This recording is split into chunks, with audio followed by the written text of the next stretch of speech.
Hello students, welcome to Anisol institute. I am Lavjeet. तो अब इस लेक्चर में हम जो समझने जा रहे हैं वो हम तीन ग्राफ जो बहुत इंपॉर्टेंट है रिलेटिव वेलोसिटी के, उसके बारे में जानेंगे। तो चलिए स्टार्ट करते हैं।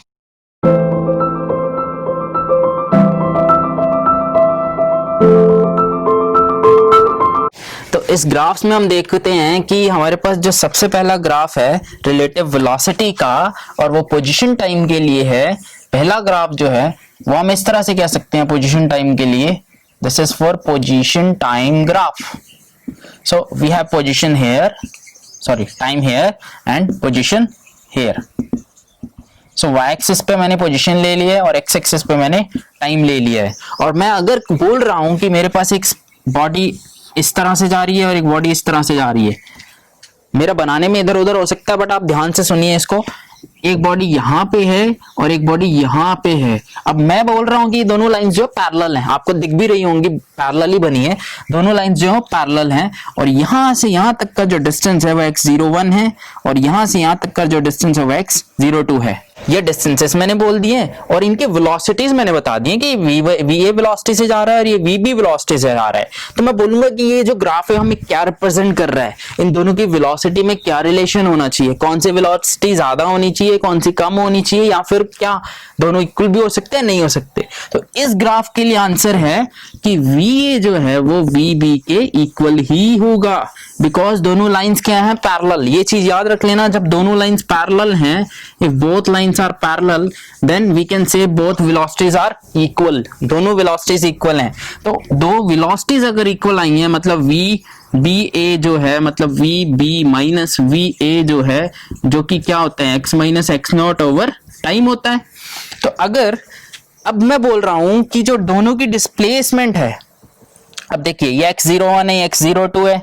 अब ये जो है और ये क्या था, ये फाइनल डिस्प्लेसमेंट है, ये इनिशियल डिस्प्लेसमेंट है। अगर दोनों की वेलोसिटी सेम है, एक बात ध्यान से समझिए, जिन बच्चों ने वो लेक्चर देखा हुआ है रिलेटिव वेलोसिटी का, हमारा प्रीवियस लेक्चर, उसमें हमने अच्छी तरह से समझाया हुआ है कि जो फाइनल डिस्प्लेसमेंट क्या होती है और इनिशियल डिस्प्लेसमेंट क्या होती है। अगर दोनों की वेलोसिटी सेम होगी तो मैंने बताया था उसमें कि अगर मैं 13 माइनस 10 करूंगा तो 3 आएगा, दोनों की वेलोसिटीज अलग अलग है।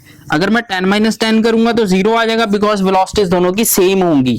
सो इसीलिए अगर वेलोसिटीज दोनों की सेम होंगी तो उनकी डिस्प्लेसमेंट्स में कोई फर्क नहीं होगा। इनिशियली जितनी डिस्प्लेसमेंट दोनों के बीच में थी, फाइनल डिस्प्लेसमेंट दोनों के बीच में उतनी ही रहेगी, कोई चेंज नहीं आएगा डिस्प्लेसमेंट में। ये आप अच्छी तरह से समझ लीजिए। तो इसका मतलब ये जो दोनों की डिस्प्लेसमेंट है वो इक्वल होगी इस केस में, मतलब फाइनल डिस्प्लेसमेंट जो है वो इनिशियल डिस्प्लेसमेंट के इक्वल होगी। दोनों बॉडीज के बीच की डिस्प्लेसमेंट की बात कर रहा हूं मैं। अगर दोनों बॉडीज की डिस्प्लेसमेंट इक्वल है तो क्या आ जाएगा यहाँ पे, 0 बाई टी। तो vb माइनस va की वैल्यू क्या आती है इस केस में, vb माइनस va जो है वो 0 आता है। तो अगर 0 आता है it means vb is equals to va। तो ये चीज याद रखनी है कि पैरेलल लाइंस का जो पोजीशन टाइम में ग्राफ है वो रिप्रेजेंट करता है दो इक्वल वेलोसिटीज को। क्लियर। हम सेकंड ग्राफ पे देखेंगे। सेकंड ग्राफ में हम फिर से ले लेते हैं, यहाँ पे टाइम है मेरे पास और यहाँ पे हमारे पास पोजीशन है। सो अब हम क्या करेंगे, ये बॉडी कुछ इस तरह से ले जाते हैं और ये बॉडी अपनी वेलोसिटी से ही चल रही थी। अब यहाँ पे ये जो मैंने va लिया है और ये जो vb लिया है, ये क्या रिप्रेजेंट कर रहे हैं आपको, ये यहाँ पे डिस्प्लेसमेंट इतनी है x01 और ये x02। क्लियर। अब ये जो डिस्प्लेसमेंट है वो ज्यादा हो रही है, ये वाली डिस्प्लेसमेंट है वो कम हो रही है। टाइम दोनों का अगर मैं सपोज सेम ले रहा हूं तो सेम टाइम में ये कम डिस्प्लेसमेंट का ट्रेवल कर रहा है और ये ज्यादा डिस्प्लेसमेंट ट्रेवल कर रहा है। इसका मतलब ये जो वेलोसिटी है वो ज्यादा है। यस, ये this vb is greater than va। इसीलिए वो जो ग्राफ है उसमें देखिए वो लाइन जो है ऊपर को चली गई है। लाइन जितनी दूर होगी पैरेलल नहीं होंगे दोनों, इसका मतलब दोनों की वेलोसिटीज में डिफरेंस है। डिफरेंस भी किस तरह से है कि vb जो है वो ग्रेटर है va से। तो यहां से फिर मैं वही बोलता हूं vb माइनस va, जो रिलेटिव वेलोसिटी देखेंगे तो x माइनस एक्स नॉट।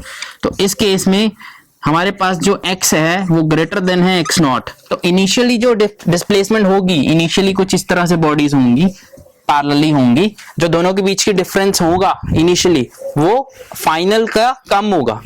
इनिशियल डिस्प्लेसमेंट का जो डिफरेंस है वो कम होगा और जो फाइनल का जो डिस्प्लेसमेंट आई है ये वाली, वो देखो ज्यादा है। तो यहाँ पे हमें पता चल जाता है कि vb minus va is positive. तो VB माइनस VA क्या आ जाएगा, पॉजिटिव आएगा। तो देखिए स्टूडेंट, जो थर्ड केस है वो इस तरह से कुछ आ सकता है, दोनों लाइंस इंटरसेक्ट कर रही हैं। तो पहला केस था पैरेलल है, दूसरा केस है कि पैरेलल नहीं है, तीसरा केस है इंटरसेक्ट कर रही है। यहाँ पे भी पैरेलल तो नहीं है बट इंटरसेक्ट कर रही हैं। इंटरसेक्ट करने का ये बहुत बड़ा कॉन्सेप्ट को एक्सप्लेन करता है, और वो कॉन्सेप्ट क्या है कि दोनों लाइंस अगर इंटरसेक्ट कर गई, इसका मतलब जो पीछे वाली कार आ रही थी, सपोज दो कारें जा रही हैं, दोनों के वेलोसिटीज डिफरेंट है, क्लियर, दोनों के वेलोसिटीज डिफरेंट है।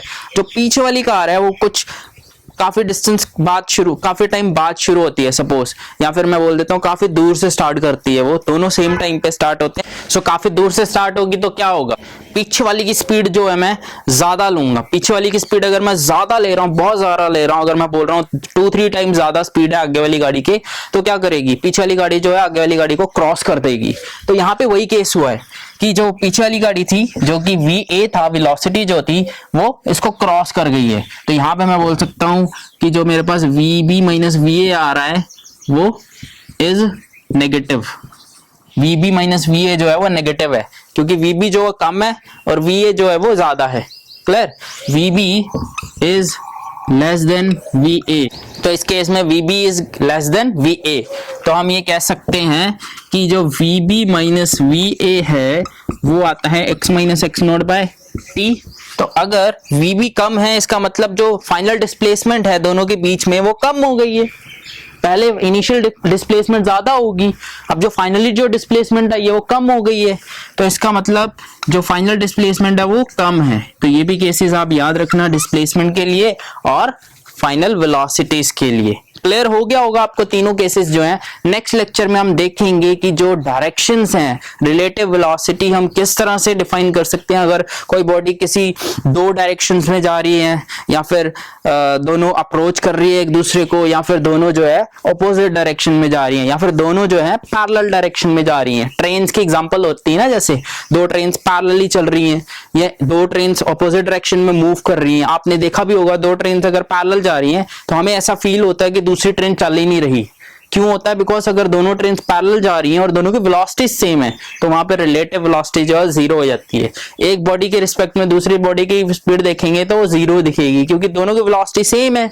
और अगर मैं बात करूं दोनों की ऑपोजिट डायरेक्शन में वेलोसिटी की, दोनों ट्रेन ऐसे चल रही हैं, अगर दोनों ट्रेन ऐसे चल रही हैं, आपने कभी देखा भी होगा, अगर रियलाइज किया है आपने, इसको फील किया है कि जो साइड वाली ट्रेन आपके पास से निकलती है वो बहुत जल्दी निकल जाती है। बहुत जल्दी इसीलिए निकलती है क्योंकि इसकी वेलोसिटी और इसकी वेलोसिटी, दोनों ट्रेन्स की वेलोसिटी जो है वो ऐड हो जाती है। ये सारे हम अच्छी तरह से इसको डिफाइन करेंगे नेक्स्ट लेक्चर की सीरीज में। Thank you.